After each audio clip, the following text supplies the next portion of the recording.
Alhamdulillah wassalatu wassalamu ala Rasulillah. Asyhadu an la ilaha illallah wa asyhadu anna Muhammadar Rasulullah. Allahumma shalli ala Muhammad wa ala alihi wa sahbihi wa mawala. Amma ba'd. Rabbi shrah li sadri wa yassir li amri wa hlul 'uqdatam min lisani yafqahu qawli. Amin ya rabbal alamin. Bapak Ibu, saudara-saudara jemaah yang dirahmati Allah Subhanahu wa taala, kita mulai majelis kita dengan memuji Allah Subhanahu wa taala dan berbanyak syukur kepadanya, memohon salawat dan salam ke atas Rasulullah Muhammad sallallahu alaihi wasallam. Jemaah yang dirahmati Allah, bahasan kita malam ini tentang Isra Mi'raj. Bismillahirrahmanirrahim.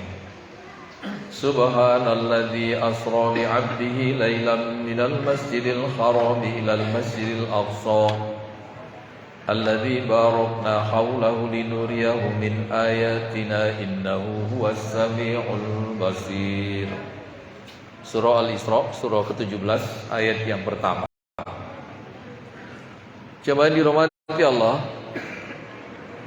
pagi-pagi setelah malam Isra Mi'raj, Nabi sallallahu alaihi wasallam duduk di dalam Masjidil Haram, merenung, termenung, mengingat kembali peristiwa yang baru saja beliau alami pada malam hari sebelumnya. Tiba-tiba Abu Jahal, yaitu Fir'aunnya umat ini, melintas di hadapan Nabi. Seperti biasa, ibu bapak, Abu Jahal ini kalau dekat dengan Nabi nggak menjahili Nabi, makanya namanya Abu Jahal. Nama aslinya Pak Abu Hakam. Nama aslinya Abu Hakam. Tapi karena terus-menerus menjahili Nabi, maka dia digelari Abu Jahal. Ya.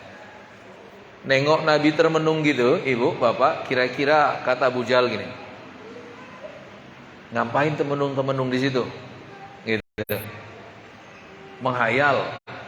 Nah, gitu kira-kira gitu. Tapi bahasa Arab, ibu.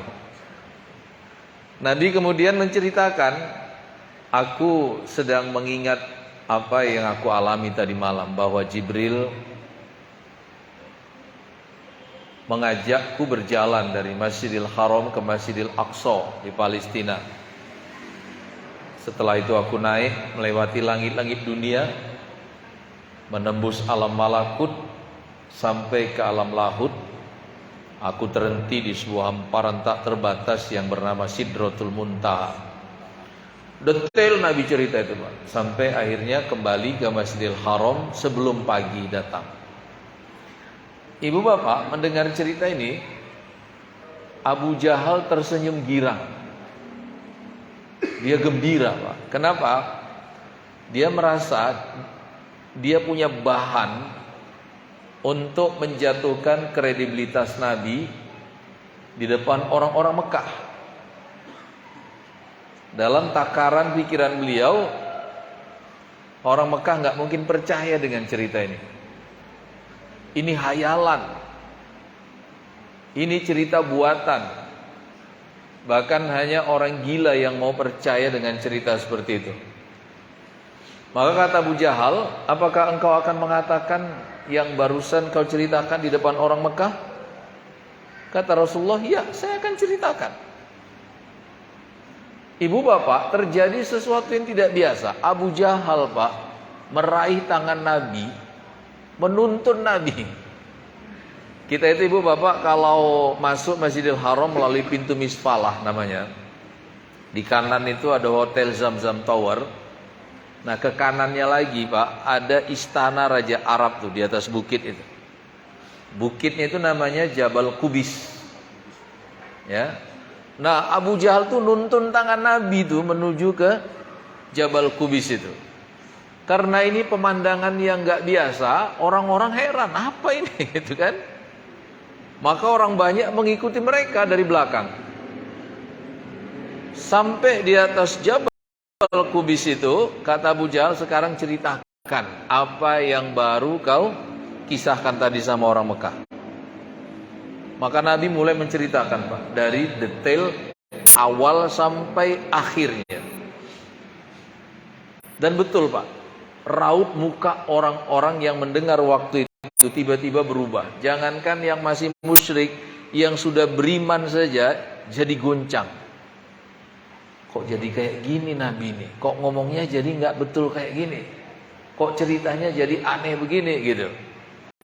Dan Abu Jahal betul-betul puas Pak dengan situasi itu. Tapi Abu Jahal masih membutuhkan opini satu orang lagi. Kalau opini satu orang ini negatif kepada cerita Nabi, habislah agama Muhammad ini. Gitu. Siapa opini yang satu orang itu? Abu Bakar. Abu Bakar. Nah ibu bapak, qadarullah dari kejauhan nampak Abu Bakar sedang berjalan menuju kerumunan orang ramai itu. Disusul Pak sama Abu Jahal. Disusul. Dan jalan beberapa puluh meter itu Abu Jahal mulai menghasut. Kau tahu apa yang diceritakan sahabatmu pagi ini? Lihat orang-orang sudah under respect. Sudah nggak lagi menganggap kepada temanmu itu. Karena aneh. Ceritanya cerita yang nggak masuk akal gitu. Apa pendapatmu tentang itu? Nah kata Abu Bakar, tunggu sampai aku berada di tengah orang banyak, aku akan sampaikan pendapatku. Dan ternyata ibu bapak, Abu Bakar naik agak sedikit ke atas bukit itu, tapi tentu tidak setinggi Nabi. Kemudian dia mulai menyampaikan pendapatnya. Wahai manusia, ketahuilah, dulu pertama kali wahyu turun kepada beliau, aku percaya. Maka kalau tadi malam dia naik, bagiku tidak ada bedanya. Apakah wahyu yang turun atau dia yang naik? Nggak ada bedanya. Apa masalahnya?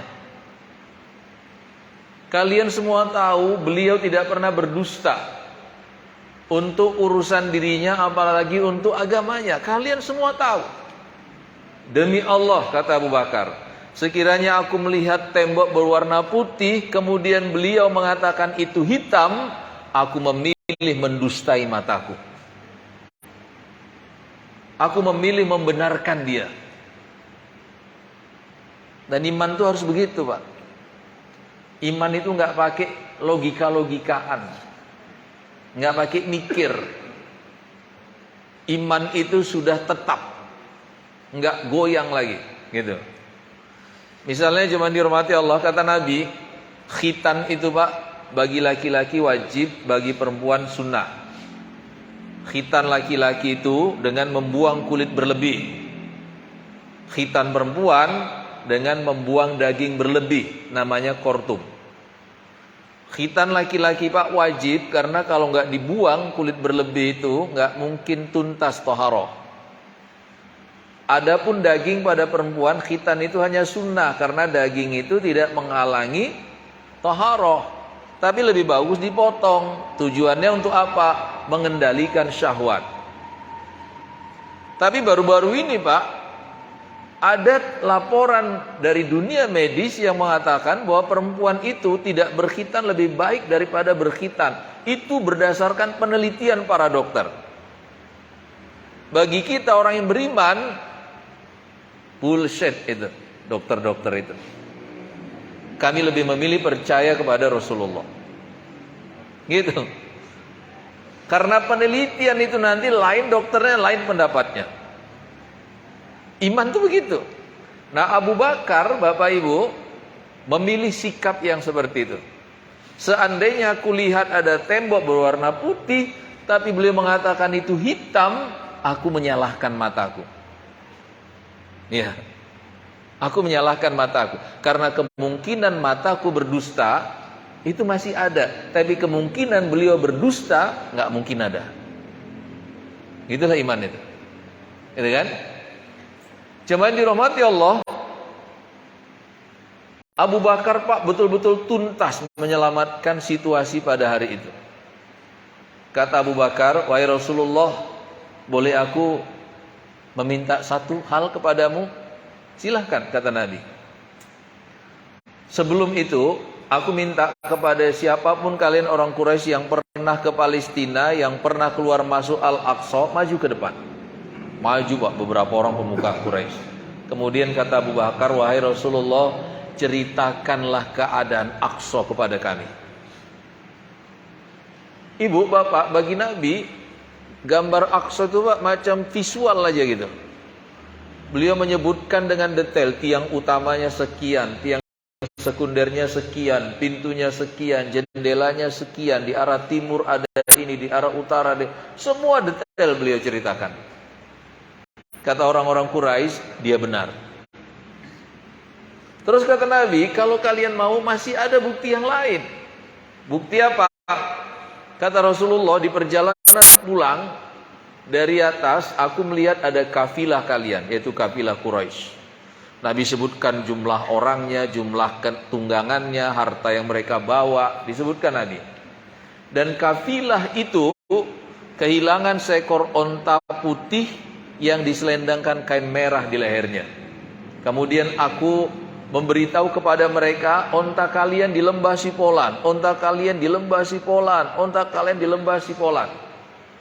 Mereka mendengar suara itu, tapi nggak bisa melihat dari mana asal suara itu. Mereka memilih Pak mendatangi lembah yang dimaksud dan ontanya ada di situ. Kata Nabi, sebentar lagi kafilah itu akan masuk ke Masjidil Haram dari pintu Syaibah. Cuma dirahmati Allah, ternyata betul kafilah itu Pak nyampe. Maka orang-orang Quraisy langsung nanya sama kafilah yang baru datang, kalian dari mana? Dari Palestina. Berapa orang? Sekian orang. Hewan tunggangan kalian berapa? Sekian ekor. Harta yang kalian bawa apa? Ini. Apakah di perjalanan kalian kehilangan seekor onta? Iya. Onta warna putih, kami kalungi kain merah di lehernya. Bagaimana kalian menemukannya? Ada suara dari atas, tapi kami tidak tahu dari mana sumbernya. Dia memberitahu kami di lembah Sipolan, di lembah Sipolan, di lembah Sipolan. Ketika kami datang ke lembah itu, ternyata kami temukan onta itu di situ. Sekarang Pak, giliran kafilah ini yang bingung. Dari mana kalian tahu detail perjalanan kami? Kami belum pernah ketemu dengan siapapun, kami belum cerita dengan siapapun. Kata mereka, Muhammad yang memberitahu. Dan suara yang kalian dengar itu suara dia. Bayangin itu Pak. Harusnya selesai kan masalah? Nggak ada lagi alasan untuk tidak beriman. Ternyata nggak ada satupun orang musyrik Pak yang memilih untuk beriman pada saat itu. Karena kata Allah dalam Al-Quran, orang kafir itu sawa'un alaihim a'andzartahum am lam tundzirhum la yu'minun. Sama aja sama mereka, kau beri penjelasan atau tak kau beri penjelasan, tetap aja mereka nggak beriman. Tapi paling tidak hati orang-orang beriman pada waktu itu bisa dinormalisir, bisa diselamatkan. Maka Abu Bakar ini spesial dalam pandangan Rasulullah sallallahu alaihi wasallam. Beliau kemudian memberi gelar yang sangat terhormat, As-Siddiq, yang selalu membenarkan Rasulnya, gitu. Cuman dirahmati Allah, ada satu pertanyaan. Kenapa harus transit di Palestina? Kenapa harus masuk ke Al-Aqsa? Padahal kalau Allah mau, bisa saja dari Masjidil Haram langsung diangkat ke langit. Atau bahkan dari dalam rumahnya Pak, dimi'ratkan langsung naik ke langit. Kenapa harus transit di Palestina? Kenapa harus transit di Al-Aqsa? Jemaah yang dirahmati Allah Subhanahu wa taala, pesan yang paling jelas dari kasus ini adalah bahwa Allah menghendaki supaya kita jangan melupakan Aqsa, supaya kita jangan melupakan Palestina. Saya saking takutnya melupakan Aqsa Pak, anak saya yang paling kecil saya kasih nama Muhammad Aqsa, supaya setiap hari saya sebut puluhan bahkan ratusan kali Aqsa itu. Iya. Mungkin nggak ada di sini Pak yang milih nama itu tuh, Aqsa, gitu kan?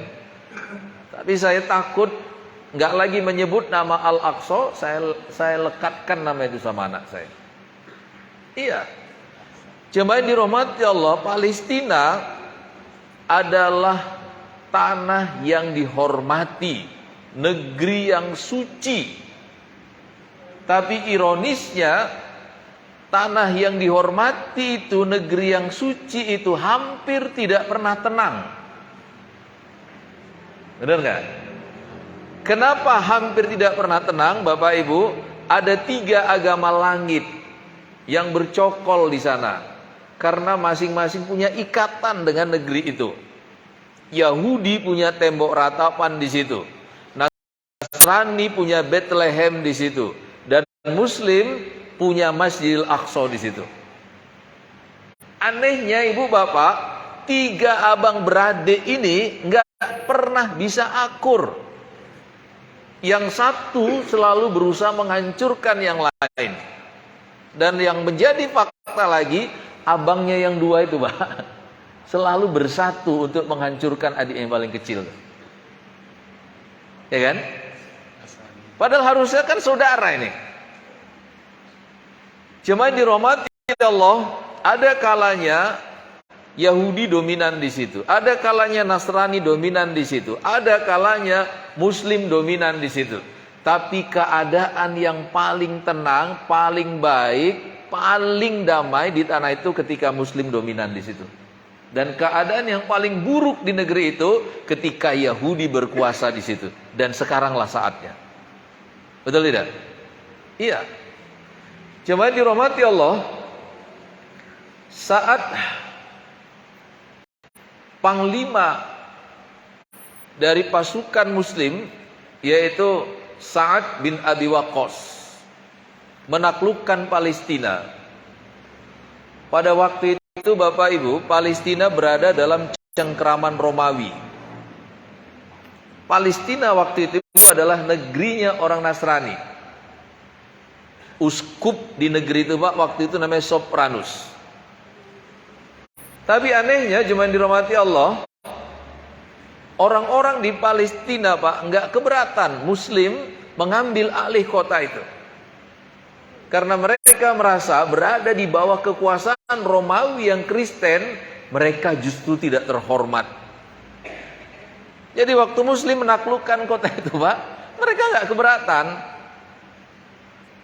Sopranus kemudian mendatangi Sa'ad bin Abi Waqqas, hendak menyerahkan kunci Palestina. Tapi kata Sopranus, aku ingin menyerahkannya langsung kepada pemimpin kalian. Waktu itu Pak, Khalifah Umar bin Khattab. Karena aku ingin memastikan orangnya adalah orang yang diceritakan dalam kitab yang kubaca. Jadi tentang khalifahnya Nabi yang menaklukkan Palestina itu Pak, ada dalam kitab mereka.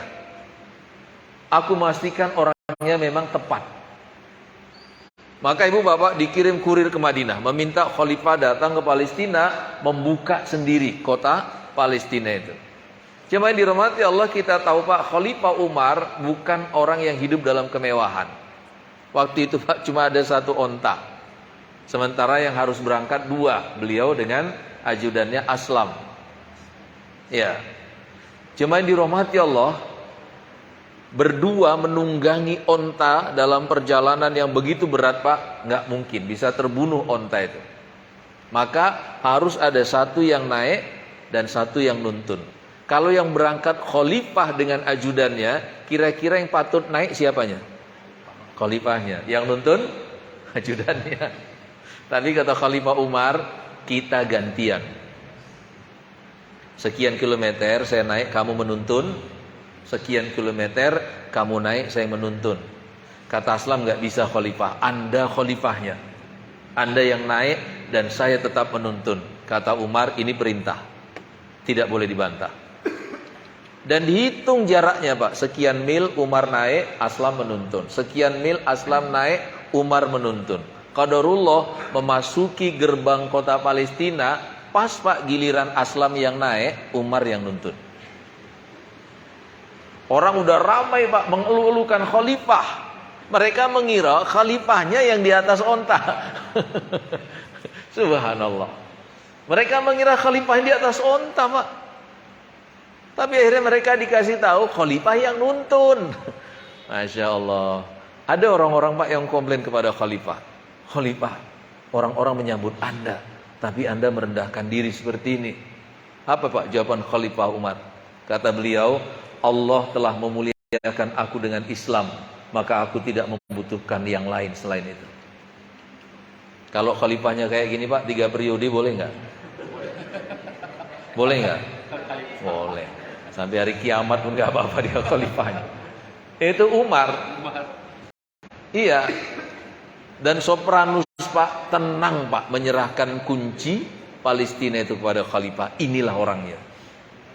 Bahkan waktu itu, Ibu, Bapak, Sopranus menawarkan kalau Umar mau, khalifah mau, boleh sholat di gerejanya.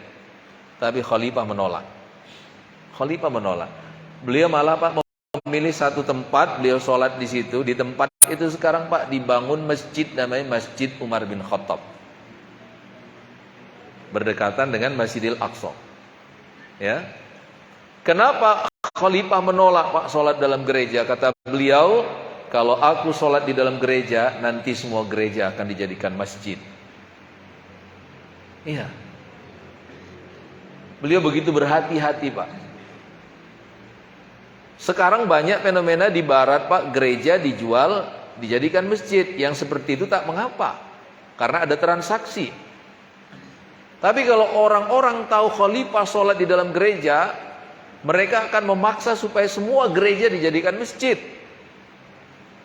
Itu tidak sesuai dengan prinsip agama ini. Tapi kalau mereka udah nggak mau dengan gerejanya dan mereka menjualnya, Pak, kita beli si perang salib. Al-Ayyubi, Pak, merasa ini talenta orang Kristen nggak kayak biasanya nih. Cara mereka berperang nggak kayak biasa gitu. Maka beliau coba menyelidiki, Pak, kenapa bisa seperti itu.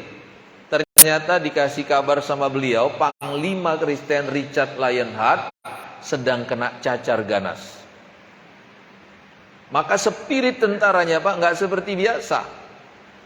Nah, harusnya kan ini kesempatan, ini peluang untuk memukul habis lawan, gitu kan? Tapi malah kata Salahuddin Al-Ayyubi, tarik pasukan. Perang ditunda karena panglima mereka sedang sakit. Bahkan Salahuddin Al-Ayyubi, Pak, mengirim dokter terbaiknya untuk mengobati Richard Lionheart. Udah sembuh, baru perang dimulai lagi. Kalau kita menganggap ini cerita bohong, Pak, kisah ini diangkat dalam film Hollywood. Judulnya Kingdom of Heaven, Kerajaan Surga. Sutradaranya orang kafir, aktor utamanya orang kafir, produsernya orang kafir. Tapi mereka nggak bisa mengingkari sejarah itu. Ya. Dan keadaan terburuk di Palestina adalah ketika Yahudi dominan di sana. Itulah hari ini, Pak. Israel itu, Bapak Ibu, setiap hari paling sedikit membunuh 16 warga Palestina. Setiap hari. Setiap hari. Kalau ketika agresi, ribuan orang dibunuhnya satu hari. Tapi dalam kondisi non-agresi, setiap hari 16 warga Palestina dibunuhnya. Gitu. Nah, jemaah yang dirahmati Allah, saya mau cerita sedikit, Pak, tentang Israel. Bukan sedikit lah, banyak lah ya, Ibu, ya. Mau cerita banyak tentang Israel supaya persepsi kita utuh, Pak, tentang konflik Israel-Palestina. Ya. Jemaah yang dirahmati Allah, sejarah Israel itu, Pak, bermula dari Nabi Yakub. Israel itu sendiri, Pak, adalah nama Nabi Yakub. Dalam bahasa Ibrani, Isra artinya hamba, Eli artinya Tuhan. Jadi Israel itu artinya hamba Tuhan. Kalau bahasa Arab Abdullah, itu nama lain dari Nabi Yakub. Jadi sebutan Israel itu, Pak, bermula dari situ. Adapun sebutan Yahudi itu merujuk kepada salah satu anaknya Nabi Yakub, namanya Yehuda. Mereka kadang disebut Israel, kadang disebut juga Yahudi. Jemaah yang dirahmati Allah, Nabi Yakub ini punya 4 orang istri. Yang pertama Leah, yang kedua Rachel, yang ketiga Bilha, dan yang keempat Zilfa. 4 istri, Pak. Tapi diketahui yang punya anak cuma 2, yaitu Lea dan Rahel. Dan ini adalah kakak beradik kandung. Si Lea punya anak 10, si Rahel punya anak 2. Yang 2 itu, Pak, itulah dia Yusuf alaihissalam dan saudaranya Binyamin. Yang 10 itulah Yahuda dengan 9 saudaranya yang lain. Ke-12 anak Nabi Yakub ini Al-Quran menyebutnya Al-Asbab. Dan kedua sisi dari 2 istri yang berbeda ini, Bapak Ibu, menggambarkan 2 sudut yang sangat berbeda. Yaitu yang satu sudut terbaik dan yang satu adalah sudut terburuk. Jadi ada 2 sisi, Pak. Ada 2 sisi, gitu. Nah, jemaah yang dirahmati Allah, kita mulai saja, Pak, cerita tentang Israel ini dari Nabi Yusuf alaihissalam. Bahwa kita tahu ceritanya, jemaah yang dirahmati Allah, Nabi Yusuf itu, Ibu, pernah menjadi anggota kabinet dalam pemerintahan salah seorang Fir'aun di Mesir. Sebabnya, Ibu Bapak, yang padat dan 7 butir gandum yang kosong. Mimpi melihat 7 ekor sapi yang kurus dan 7 ekor sapi yang gemuk. Tapi sapi yang kurus ini memakan sapi yang gemuk. Ketika ditanya kepada ahli nujum istana, semuanya nyerah.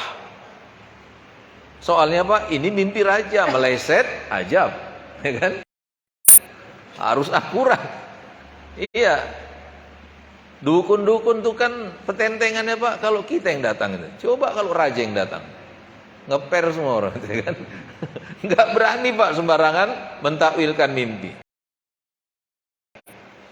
Nah, waktu itu tukang tuang air minum si raja itu teman satu selnya Nabi Yusuf. Dia bilang, ada Paduka, ada, pasti akurat. Siapa? Teman saya satu sel.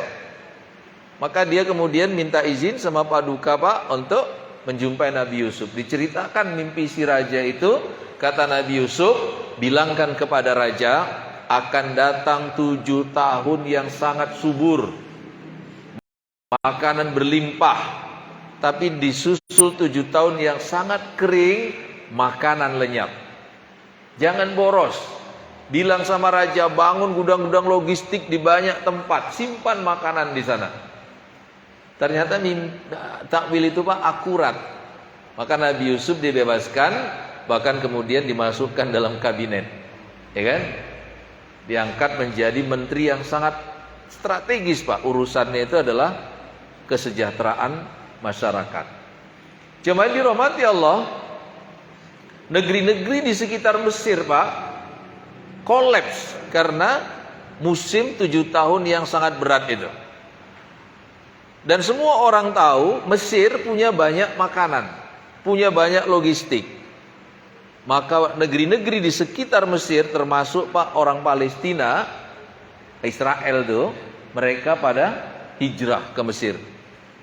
Dan mereka, Pak, merasa nyaman di Mesir karena mereka tahu salah satu menteri yang sangat strategis jabatan itu adalah orang Israel, yaitu Nabi Yusuf alaihissalam. Maka hubungan Mesir dengan Israel itu mesra, harmonis, paling tidak selama 400 tahun sejak Nabi Yusuf jadi menteri itu. Ya, 400 tahun.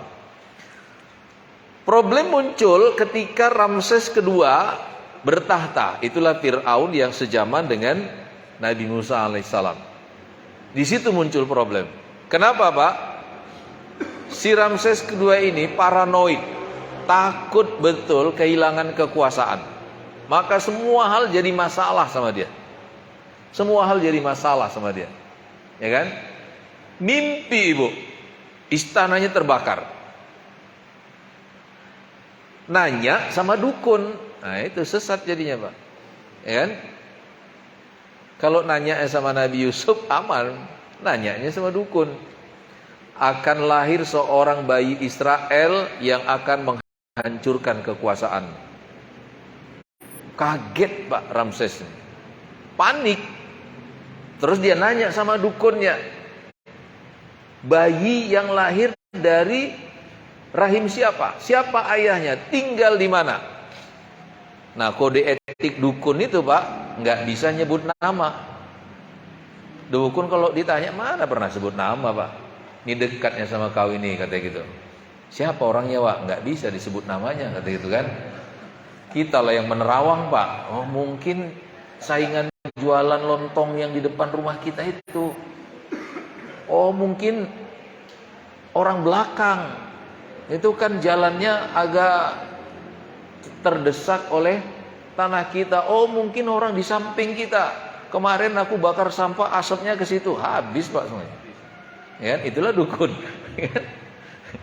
Karena panik, Bapak Ibu, Ramses kedua mengeluarkan maklumat yang sinting. Apa maklumatnya? Random. Semua bayi laki-laki Israel harus dibunuh. Gitu.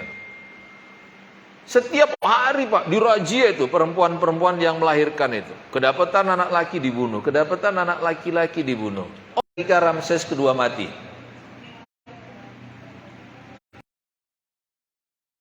ini, Pak, sebaya dengan Nabi Musa. Bahkan saudara angkat, karena Nabi Musa kan diangkat oleh Fir'aun jadi anak pungutnya, Pak. Jadi saudara angkat nih sama Minetah ini. Tapi Minetah ini, ibu bapak, lebih sadis dari bapaknya. Itu makanya kekuasaan itu jangan turun-temurun. Bapaknya selesai, udahlah, gitu kan. Kalau diteruskan, Pak, Masya Allah, jadi Fir'aun. Iya, ini faktanya begitu. Ya kan? Si Minetah ini lebih gila. Kalau maklumat bapaknya semua bayi laki-laki Israel mesti dibunuh, Minetah maklumatnya semua orang Israel mesti dibunuh. Maka waktu itu terjadilah eksodus. Orang Israel berbaris panjang dalam sebuah konvoi melarikan diri dari Fir'aun yang memimpin Nabi Musa alaihissalam.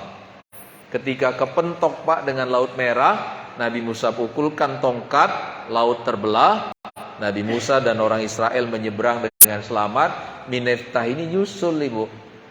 Di tengah lautan, air kembali menyatu, dia dan ribuan tentaranya tenggelam. Jadi yang tenggelam bukan si bapaknya. Bapaknya mati dalam istana, Pak, karena usia.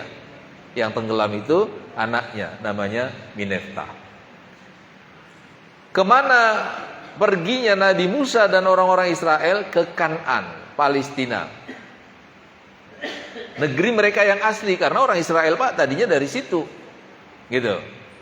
Nah, jemaah dirahmati Allah, setelah mereka selamat dari kejaran Fir'aun, nyebrang ke Kan'an, Palestina, Israel pada waktu itu, Pak, mengalami masa kejayaan. Karena apa? Karena kata Allah, "Idz ja'ala fikum anbiya."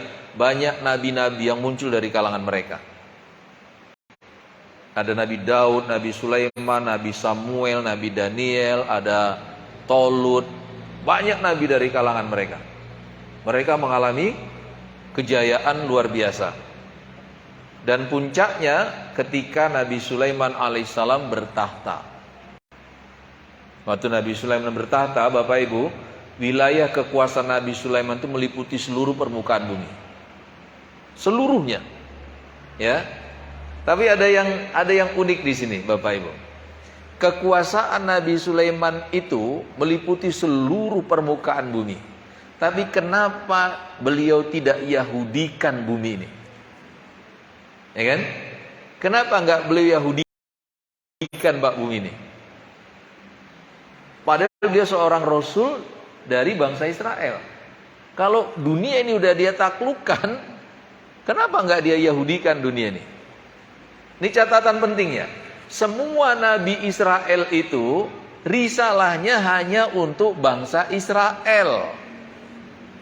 Ya.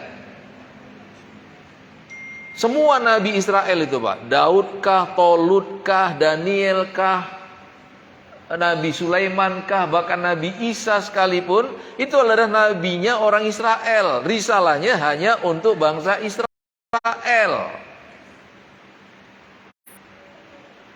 Jadi ngapain orang Kaban Jahi ngambil agama mereka? Ya kan? Agama untuk seluruh alam semesta itu ada. Ya kan? Agama yang dibawa oleh Rasul yang rahmatan lil alamin. Kalau mau Pak Nabi Sulaiman itu wilayahnya seluruh bangsa-bangsa di dunia ini. Kenapa nggak boleh Yahudikan? Karena memang semua Nabi Israel itu risalahnya hanya untuk bangsa Israel. Gitu. Ya kan? Nah ibu bapak, di masa Nabi Sulaiman bertahta, Israel ini Pak mencapai puncak kekuasaannya. Tapi setelah Nabi Sulaiman wafat, perlahan-lahan Pak menurun ini kondisi orang Israel. Puncaknya jemaah dirahmati Allah, bangsa Israel ini Pak terpecah dua antara anak-anak Leah dengan anak-anak si Rahel. Anak-anak si Leah yang 10 tadi mendirikan kerajaan Israel Utara, ibu kotanya di Samaria. Anak si Rahel, keturunan Yusuf alaihissalam dan Benyamin, mendirikan kerajaan di Israel Selatan, ibu kotanya Yerusalem. Jadi pecah. Nah jemaah dirahmati Allah, tahun 750 sebelum Masehi, Israel Utara Pak diserang oleh bangsa Syria. Hancur lebur, gak bersisa. Adapun Israel Selatan tahun 500 sebelum Masehi diserang oleh bangsa Babilonia. Habis Pak. Habis tak bersisa. Ya kan? Rabi-rabi mereka dibunuhin. Laki-laki mereka ditawan, perempuan-perempuannya dijadikan budak, habis. Yang selamat itu yang kata Allah, yatihuna fil ard, mereka terlunta-lunta di muka bumi. Maka cerita Israel selesai. Bangsa Israel yang tersisa Pak memilih melarikan diri, meninggalkan tanah Israel. Ya. Nah, jemaah yang dirahmati Allah, dari sejarah yang seperti ini, dari histori yang seperti ini, kira-kira sah tidak Pak kalau orang Israel mengatakan Palestina itu tanah kami? Kira-kira sah enggak? Sah. Karena historinya memang mereka di situ. Terus bagaimana dengan orang-orang Arab yang ada di situ? Dengan entitas Arab yang ada di situ? Apakah mereka tidak berhak atas tanah Palestina seperti orang Israel? Pertanyaannya gini dulu Bapak Ibu. Sebetulnya mana yang duluan ada di Palestina? Orang Arabnya atau orang Israelnya? Yang duluan ada Pak di sana? Arabnya. Jawabannya betul. Tapi apa argumentasinya? Alasannya apa Pak?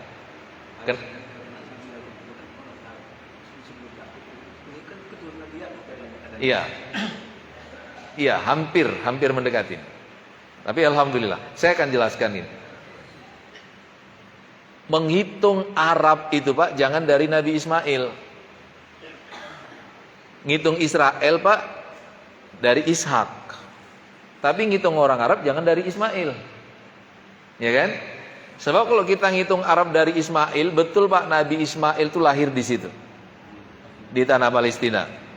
Tapi bayi lagi Pak, dia udah dibawa keluar dari situ. Kan dia dibawa sama Nabi Ibrahim ketika mencari Ka'bah. Beliau kemudian tumbuh di situ Pak, di Hijaz, di Mekah, menikah dengan perempuan dari Bani Jurhum, ya kan? Bahkan kemudian beliau wafat di situ. Memang iya duluan lahir Nabi Ismail Pak di tanah Palestina, tapi beliau nggak di situ. Sementara Ishak memang lahir di situ, besar di situ, anak cucu keturunannya lahir di situ. Maka menghitung Arab itu jangan dari Nabi Ismail. Kalah kita nanti argumentasinya. Menghitung Arab itu Bapak Ibu dari hadis Nabi. Kata Nabi, waladun Nuhun salasa. Anak-anaknya Nuh itu 3.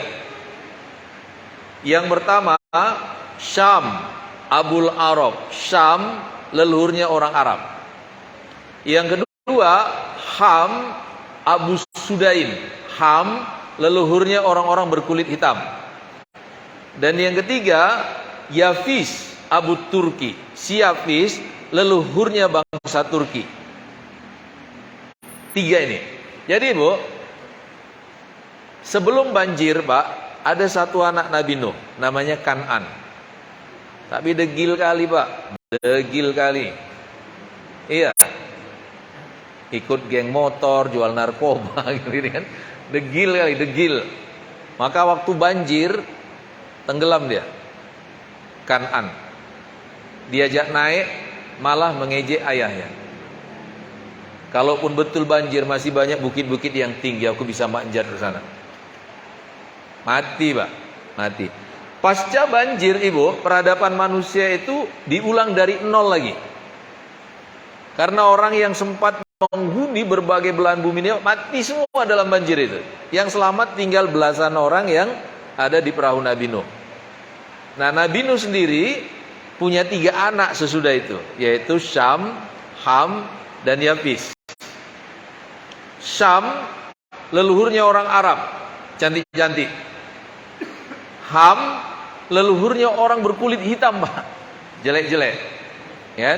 Yafis leluhurnya bangsa Turki, lebih cantik. Masya Allah Bapak Ibu, Turki sedang berduka. Dan ini adalah duka muslim di seluruh dunia. Bapak Ibu, yang ditemukan Pak 40.000 orang meninggal. Sementara gempa Turki itu menghancurkan 10 provinsi.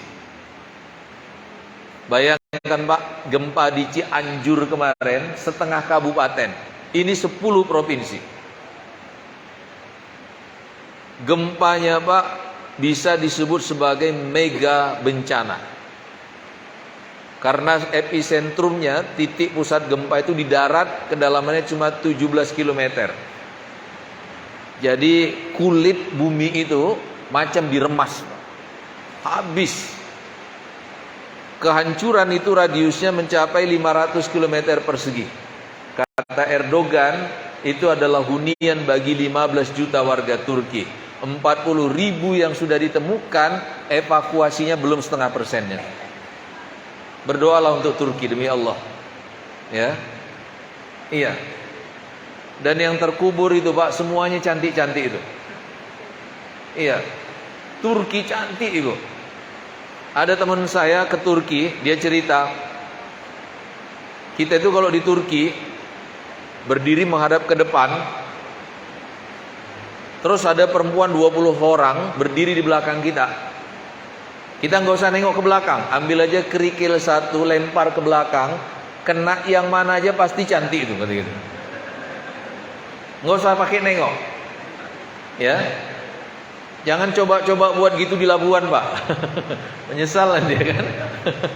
Itulah Turki, ya.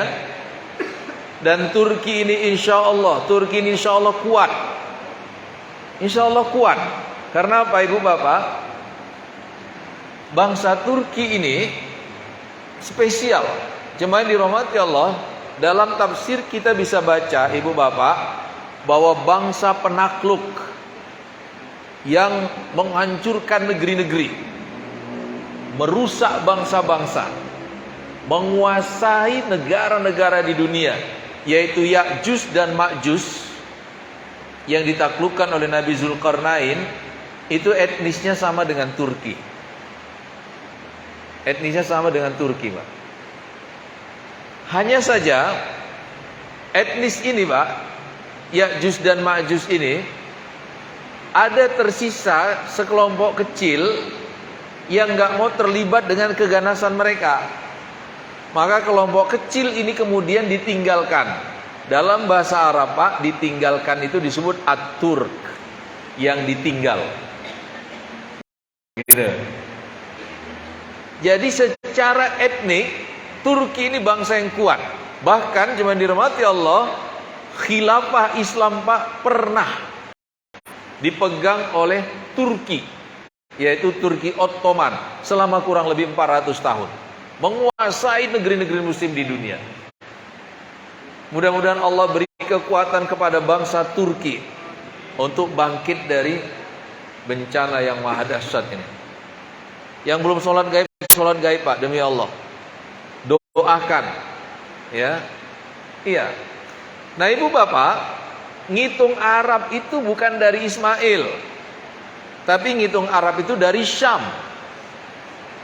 Dari Syam, anaknya Nuh. Dan keturunan Nuh ini, ibu bapak, sudah menghuni Palestina ketika Nabi Ibrahim datang ke situ. Nabi Ibrahim datang, Israel udah ada atau belum? Belum. Nabi Ibrahim punya anak namanya Ishak.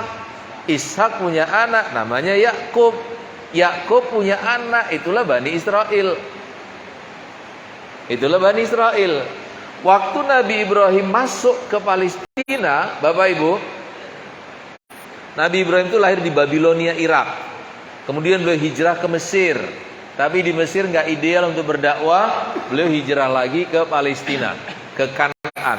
Waktu beliau masuk di Kanaan, Palestina, raja yang berkuasa di sana Pak, dalam Alkitab namanya disebut Melkisedek. Dalam bahasa Arab Malik As-Sodiq, yaitu raja yang lurus. Itu orang Arab. Itu orang Arab. Bahkan Nabi Ibrahim itu juga orang Arab.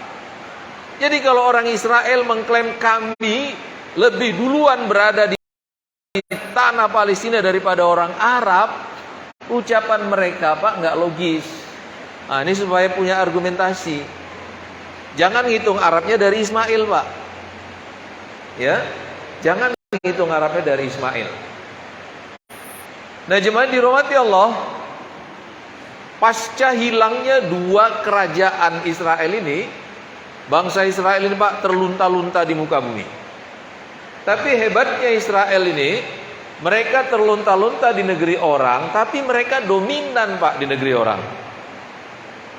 Sama kayak Cina-Cina ini Pak. Ya kan? Dia Pak masuk Pak ke negara orang, tapi dominan. Model kita Pak ke Malaysia, tak kapar-kapar di sana. Itu kita. Ya kan? Jemaah dirahmati Allah, pada tahun 1868 lahir seorang laki-laki Yahudi Pak bernama Theodore Herz. Umurnya nggak panjang ibu, 40 tahun. 1906 mati dia, 40 tahun. Tapi Theodore Herz ini Pak memprakarsai gerakan kembali ke tanah Israel. Maka dia melobi semua orang-orang Yahudi untuk mendirikan sebuah negara. Nggak bisa kita nggak punya negara, harus punya negara. Mereka melakukan upaya diplomasi kepada kerajaan Inggris Pak, supaya mereka diberi tanah untuk mendirikan negara Israel. Nah Inggris waktu itu ibu menyerahkan Uganda, tanah tak bertuan waktu itu, bikin negara di situ. Tapi mereka menolak. Kata mereka, negeri yang dijanjikan adalah negeri di Bukit Zion. Zion itu Pak ada di Palestina. Lobinya sangat kuat Pak Yahudi ini. Sehingga tahun 1917 pemerintah Inggris mengeluarkan sebuah dokumen namanya Balfour Declaration.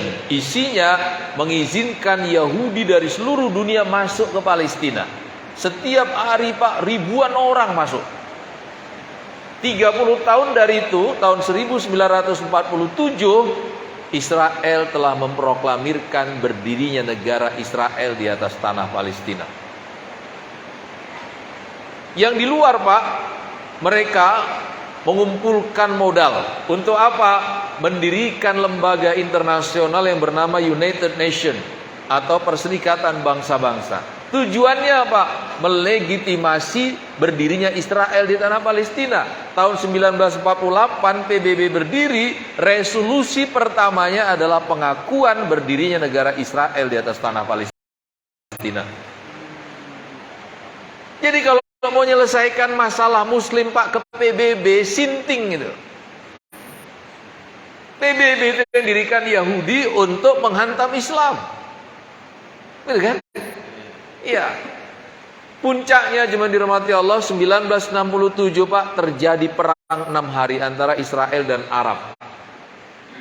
Daerah-daerah strategis jatuh ke tangan Israel tuh. Ada Bukit Sinai, dataran tinggi Golan, bahkan Yerusalem juga jatuh ke tangan Israel. Sekarang Bapak Ibu, Palestina itu tinggal 2 kampung yang terpisah Pak, terpisah.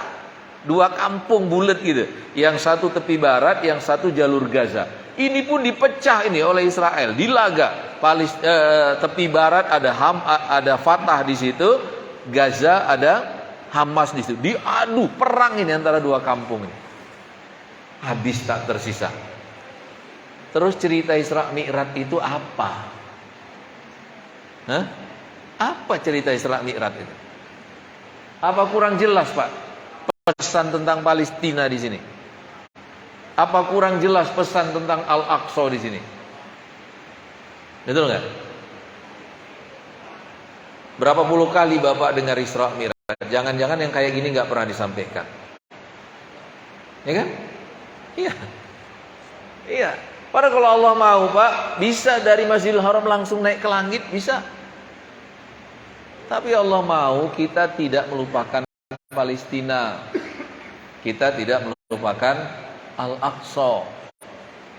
Tapi inilah umat kita sekarang Pak. Cerita Isra Mi'raj yang diulang-ulang naik turun ke langit itulah. Tuh terus diulang-ulang.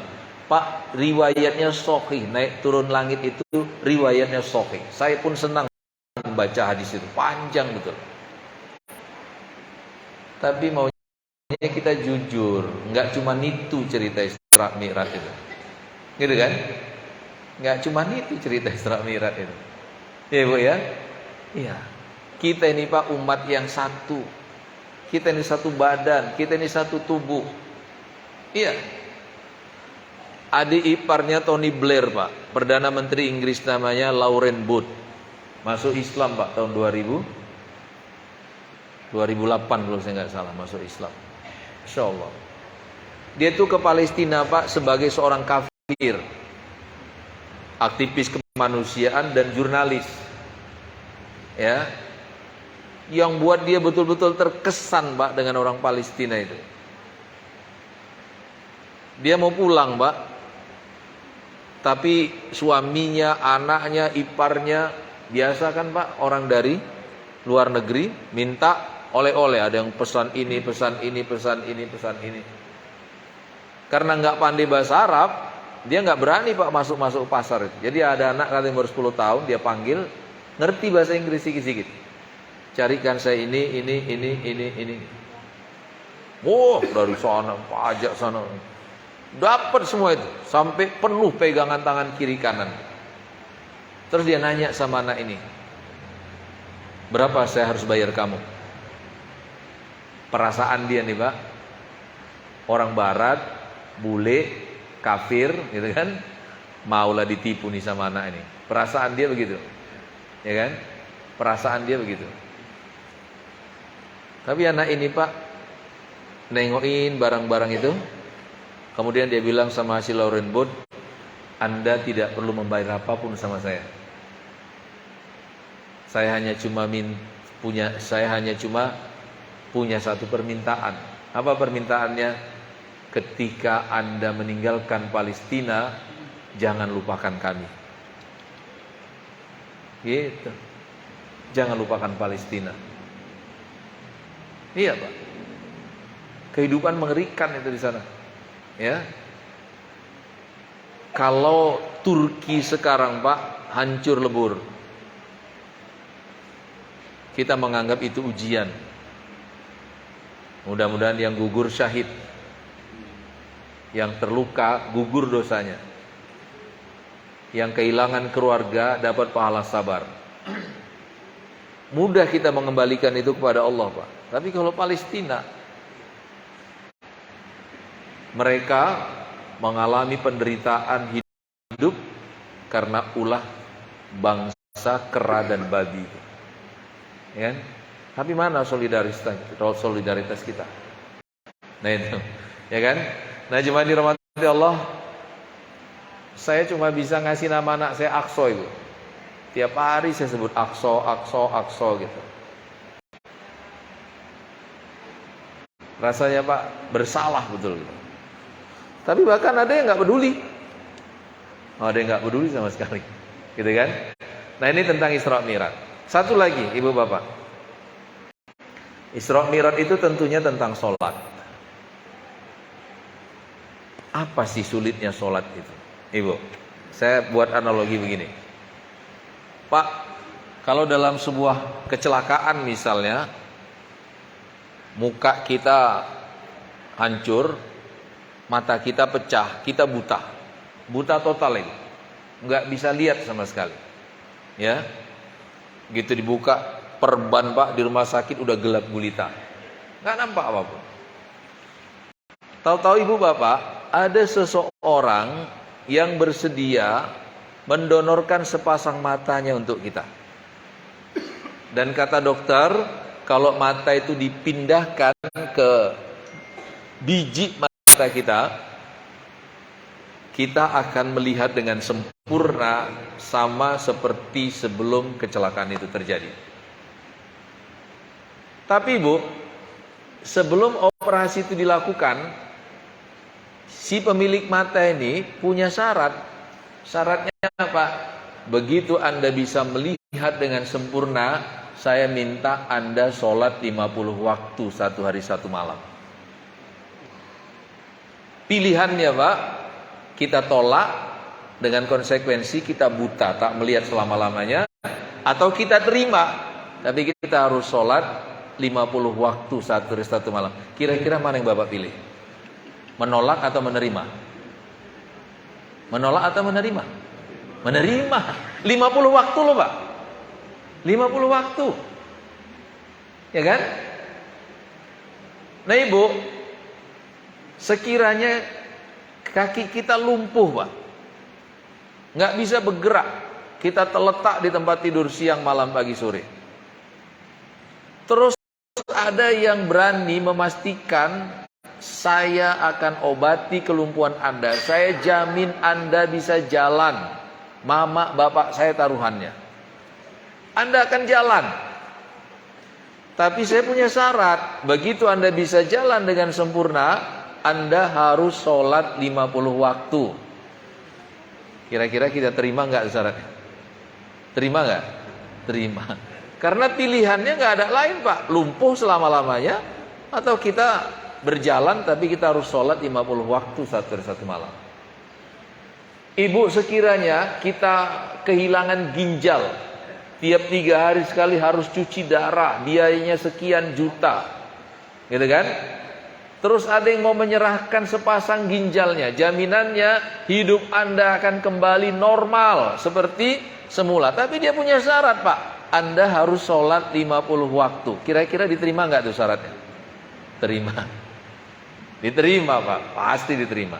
Nah ibu, Allah memberi kita mata, Allah memberi kita ginjal, Allah memberi kita hati, Allah beri kita telinga, Allah beri kita hidung, Allah beri kita lidah. Semua Allah kasih. Allah cuma minta 5 waktu 1 hari 1 malam.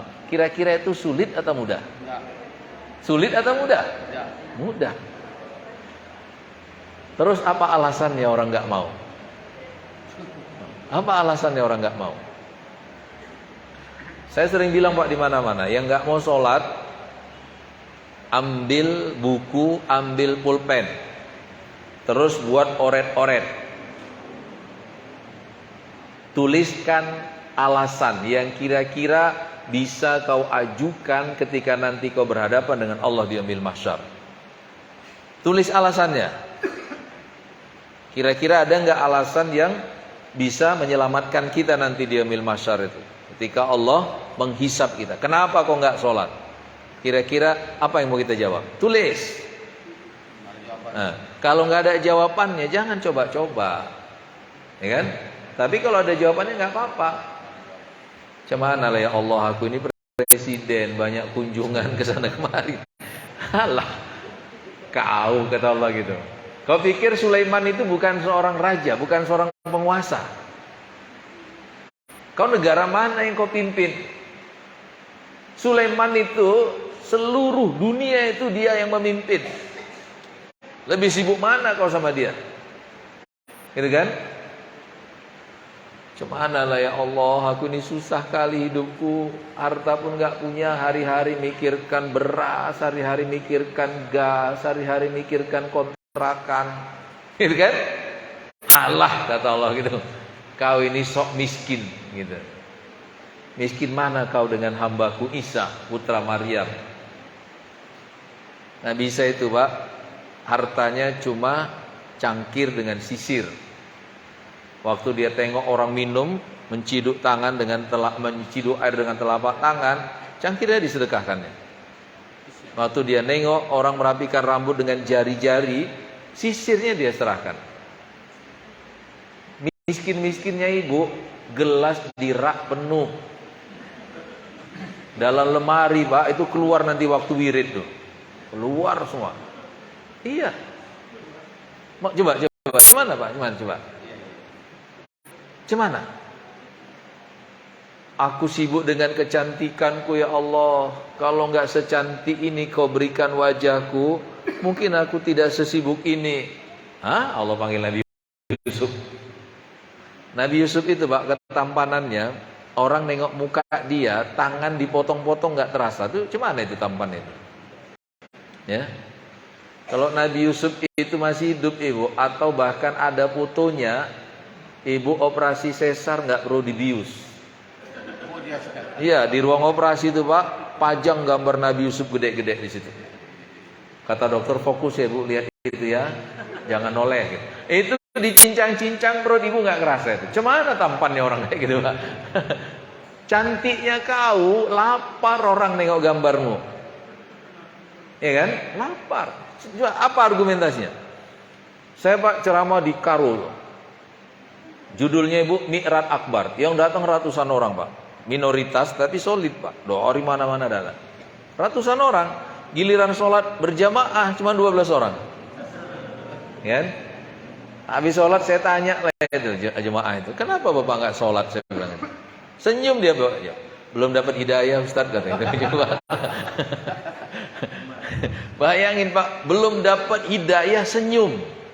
Ya, Bapak duduk di luar sana nggak dapat kopi susu merengut, ya kan? Orang dapat semua, Bapak nggak dapat merengut. Tapi ada orang sadar nggak dapat hidayah, senyum. Coba lihat, mama-mamanya sana, kenapa ibu nggak sholat? Payahlah kami sholat Ustaz, tiap hari kami di ladang ngutip kemiri, katanya. Saya bilang, ibu, di antara biji kemiri nggak sholat, saudara kita di Palestina mereka sholat di antara desingan peluru. Saya bilang, apa ibu pikir bisa jadi alasan ini nanti ketika menghadap Allah? Coba, ya kan? Nah itu simple aja Pak, sederhana saja.